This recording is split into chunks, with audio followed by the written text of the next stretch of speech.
आज हम देखेंगे इंटीग्रेशन का 5 मार्क्स वाले प्रश्न। प्रश्न है, सिद्ध करें कि log sin x into d x 0 से π/2 इक्वल टू -π/2 log 2। इतना हमको सिद्ध करके लाना है सॉल्व। इसे हम i इक्वल टू मान ली, i इक्वल टू 0 से π/2 log sin x into d x. समीकरण एक है, i का i इक्वल टू 0 से π/2 log का log sin का sin। जब नीचे 0 ऊपर π/2 हो तो एक प्रॉपर्टी होता है। प्रॉपर्टी क्या कहता है, नीचे 0 ऊपर π/2 हो तो x के जगह π/2 माइनस x लिखते हैं। नीचे 0 ऊपर π/2 हो, log का log sin का sin, x की जगह π/2 माइनस x लिखेंगे इंटू dx का dx। i का i इक्वल टू 0 से π/2 log का log sin 90 माइनस थीटा। π/2 को 90 डिग्री बोलेंगे, π/2 को 90 डिग्री बोलेंगे तो sin 90 minus theta cos theta होता है। तो sin π/2 minus x cos x हो गया इंटू dx का dx। समीकरण 2, ये हमारा इक्वेशन 1 है, ये हमारा इक्वेशन 2 है। दोनों इक्वेशन को अब जोड़ेंगे समीकरण 1 प्लस 2 से। समीकरण 1 प्लस 2 से i समीकरण 1 में i है, समीकरण 2 में भी i है। i 2i हो गया। इसमें भी लोअर लिमिट 0 अपर लिमिट π/2, यहाँ पर भी lower limit 0 upper limit π/2।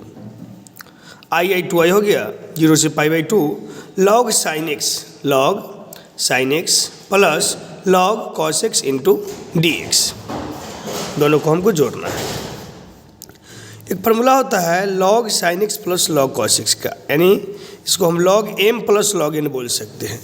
log m plus log n का फार्मूला होता है log m into n। log m plus log n का फार्मूला होता है log m इंटू n। वही फार्मूला हम यहाँ पर लगाएंगे, log sin x into cos x। तो log m plus log n का log m इंटू n, तो log sin x into cos x। Formula A वाला था, इस पर हम अप्लाई कर दिए तो log sin x into cos x हो गया। 2i 0 से π/2, 2i का 2i हम लिखते जाएंगे 0 से π/2 log sin x into cos x। यहाँ पर एक एक्स्ट्रा काम क्या हुआ है, log 2 को जोड़ना है और log 2 को घटाना है। log 2 को जोड़ना है और log 2 को घटाना है इंटू dx का dx। 2i का 2i, नीचे 0 ऊपर π/2। यहाँ पर यहाँ से लेके यहाँ तक, यहाँ से लेके यहाँ तक इसको log m plus log n के फार्मूला पर तोड़ देंगे। log m plus log n के फार्मूला पर तोड़ देंगे। फार्मूला होता है log m plus log n का log m इंटू n।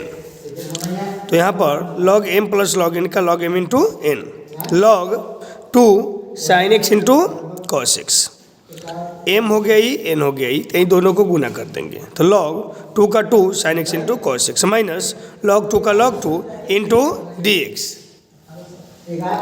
अब क्या करेंगे, 2i का 2i इक्वल टू 0 से π/2 2 sin x into cos x, 2 sin x into cos x। sin 2x का फार्मूला होता है 2 sin x into cos x। sin 2x का फार्मूला होता है log 2 sin x into cos x, log का log sin 2x का formula है तो sin 2x लिख दिए इंटू dx माइनस 0 से π/2 log 2, यानी यहाँ से लेके यहाँ तक इसको अलग कर दिए और यहाँ से यहाँ तक इसको अलग कर दिए। इसके लिए भी 0 से π/2, इसके लिए भी 0 से π/2। 2i का 2i 0 से π/2 log sin 2x का 2x इंटू dx का dx माइनस log 2 कांस्टेंट है, बाहर निकल गया। log 2 कांस्टेंट है, इसको बाहर निकाल दिए। उसके बाद log 2 को बाहर निकाल दिया तो अंदर में 1 बच गया, तो 1 इंटू dx। 2i का 2i, ये पूरा को हम i1 मान लिए, इतना को यहाँ से लेके यहाँ तक इसको i1 मान लिए माइनस log 2 का log 2। 1 का इंटीग्रेशन होता है x, 1 का इंटीग्रेशन x, 2 का इंटीग्रेशन पूछा जाए 2x, 3 का इंटीग्रेशन पूछा जाए 3x, 4 का इंटीग्रेशन पूछा जाए 4x। तो 1 का इंटीग्रेशन x, लोअर लिमिट 0 है, अपर लिमिट π/2 है। 2i का 2i, i1 का i1 माइनस log 2 का log 2। पहले अपर लिमिट डालते हैं, उसके बाद लोअर लिमिट डालते हैं। अपर लिमिट π/2 यानी x की जगह π/2 डालेंगे माइनस लोअर लिमिट 0 है तो फिर x की जगह माइनस देके 0 डालेंगे। यानी अपर लिमिट डालने के बाद माइनस का चिन्ह देते हैं, उसके बाद हम लोअर लिमिट डालते हैं तो π/2 माइनस 0। 2i का 2i, i1 का i1 माइनस π/2 में से 0 घटेगा तो π/2 बचेगा इंटू log 2 का log 2। हमारा समीकरण 3 हो गया, समीकरण 3 हो गया। अब हम देखेंगे यहाँ पर I1 जो माने थे इसको यहाँ पर लिख देंगे। I1 जो यहाँ पर माने थे इसको यहाँ पर I1 लिख देंगे। I1 क्या है? तो I1 हमारा इतना है। I1 है 0 से π/2 log sin 2x into dx। I1 है हमारा 0 से π/2 log sin 2x into dx। तो I1 यहाँ पर हम लिख दिए। लेट अब हम क्या करेंगे, यहाँ पर इसको मान लिए है I1 है 0 से π/2 log sin 2x into dx। अब इसको सॉल्व करेंगे। अब देखना है इसका सोल्यूशन। लेट t बराबर हम 2x मान लिए। लेट t बराबर 2x मान लिए। t का डिफ्रेंशिएशन dt बटा dx, t का डिफ्रेंशिएशन dt बटा dx और 2x का डिफ्रेंशिएशन 2x का डिफ्रेंशिएशन 2 dt बटा 2 को हम यहाँ पर लाएंगे और dx को ऊपर ले जाएंगे। 2 को हम यहाँ पर लाएंगे और dx को हम ऊपर ले जाएंगे, क्योंकि dx का मान हमको पुट करना है। dx है ना, dx का मान हमको निकालना है। तो हम क्या किए, 2 को यहाँ पर ले आए और dx को ऊपर ले गए। तो dt/2 इक्वल टू dx, यानी dx के जगह dt/2 हम पुट कर सकते हैं। एक चीज़ क्या करना है, जब dx को हम dt में चेंज कर रहे हैं, dx को dt में चेंज कर रहे हैं तो इसका लिमिट भी चेंज करते हैं। t बराबर 2x है, t बराबर 2x है। क्या करेंगे, x के जगह हम लोअर लिमिट 0 डालेंगे। 2 में 0 से गुना किए 0 आएगा। फिर हम क्या किए, t बराबर फिर 2x है तो एक बार अपर लिमिट डाले π/2। x के जगह हम डाले π/2 तो 2 से 2 कट गया, हमारा पाई आ गया। फिर समझिएगा, t बराबर 2x होता है, 2 का 2 x के जगह हम पुट कर दिए 0, लोअर लिमिट 0 था तो 2 में 0 से मल्टीप्लाई करेंगे 0 आ गया। फिर t बराबर 2x ही था तो 2 का 2 अपर लिमिट डाले π/2, 2 से 2 कट गया, हमारा पाई आ गया। अब देखिए क्या करेंगे, I1 बराबर 0 से π/2 क्वेश्चन हम उतार दिए log sin 2x into dx। I1 का I1। अब देखिए यहाँ पर dx को हम dt वाला में चेंज कर रहे हैं। यहाँ पर dx था, अब dt वाला में चेंज हो रहा है तो यहाँ पर लिमिट भी चेंज हो जाएगा। यहाँ 0 से π/2 है, log का log साइन का साइन 2x की जगह है t, log का log साइन का साइन और 2x की जगह है हमारा t डाल दिए और dx की जगह है dt/2, dx की जगह है dt/2 तो dt/2 डाल दिए। अब क्या करना है, अब देखिए यहाँ पर था 0 से π/2, लेकिन जैसा ही dx को dt में चेंज किए तो 0 का 0 अब π/2 की जगह 0 रखने पर हमको 0 आया है और π/2 रखने पर हमारा पाई आया है। तो यहाँ पर 0 और π/2 रखे तो पाई है, तो यहाँ पर 0 से पाई लिखेंगे। log का log साइन t का साइन 2x की जगह t और dx की जगह dt/2। यहाँ पर I1 है तो I1 डाल दिए इक्वल टू 1/2।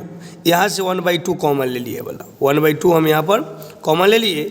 0 से पाई है तो 0 से पाई, log का log, उसके बाद साइन t का साइन t और dt का dt, 1/2 हम बाहर कॉमन ले लिए। I1 का I1 इक्वल टू 1/2। E2 कहाँ से आया, तो जब हम अपर लिमिट को आधा करते हैं, जब हम अपर लिमिट को आधा करते हैं, नीचे 0 था तो 0, अपर लिमिट पाई था तो π/2 करते हैं तो बाहर में 2 से मल्टीप्लाई हो जाता है। अपर लिमिट को जब हम आधा करते हैं तो बाहर में 2 से मल्टीप्लाई हो जाता है, तो यही 2 आया है।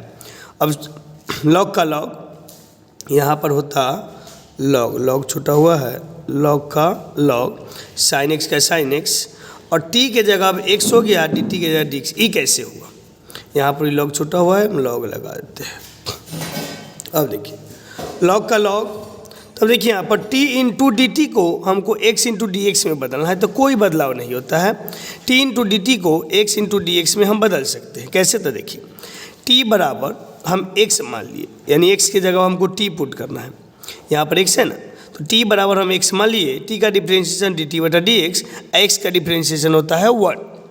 बाई क्रॉस मल्टीप्लाई करेंगे तो dt बराबर dx आ गया। यानी x की जगह हम माने हैं कितना, x की जगह माने t, x equal to t है, यानी t की जगह x की जगह t पुट कर सकते हैं।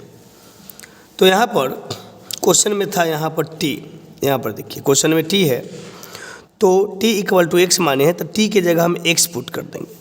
ई t की जगह हम x पुट कर देंगे और dt की जगह dx पुट कर देंगे। इसमें और कोई बदल, इसमें लिमिट नहीं बदलता है, लोअर लिमिट वही रहता है, अपर लिमिट वही रहता है। कैसे, यदि हम t की जगह 0 डालते हैं तो x का मान भी 0 होगा, t का मान भी 0 हो जाएगा।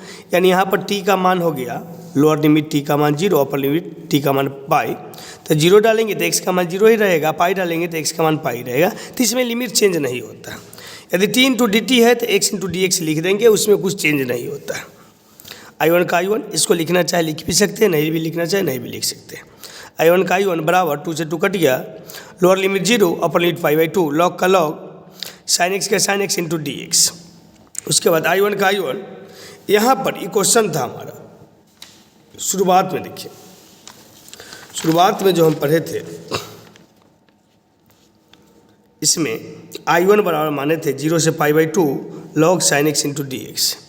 I1 बराबर माने थे I बराबर, देखिए आप I 0 से π/2, 0 से π/2 log sine x into d x, समीकरण 1 माने थे ना। यानी पूरा इसके जगह हम I डाल सकते, डाल दिए।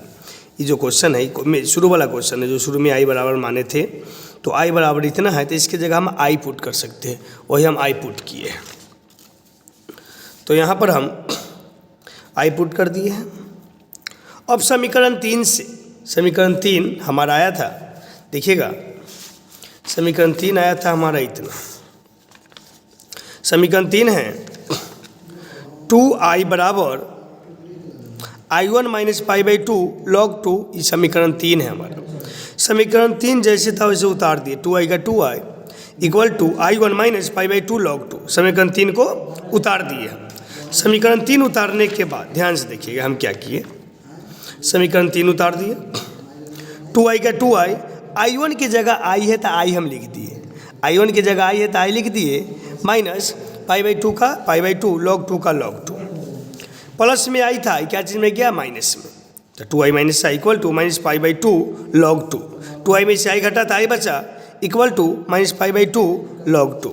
अब देखिए I जो है हमारा क्वेश्चन था, I जो है हमारा क्वेश्चन था जो शुरू में माने थे I इक्वल टू, तो यहाँ पर 0 से π/2 log sign x into d x, जो क्वेश्चन था उसको हम लिख दिए I की जगह, इक्वल टू माइनस π/2 log 2, यही हमको प्रूव करना है।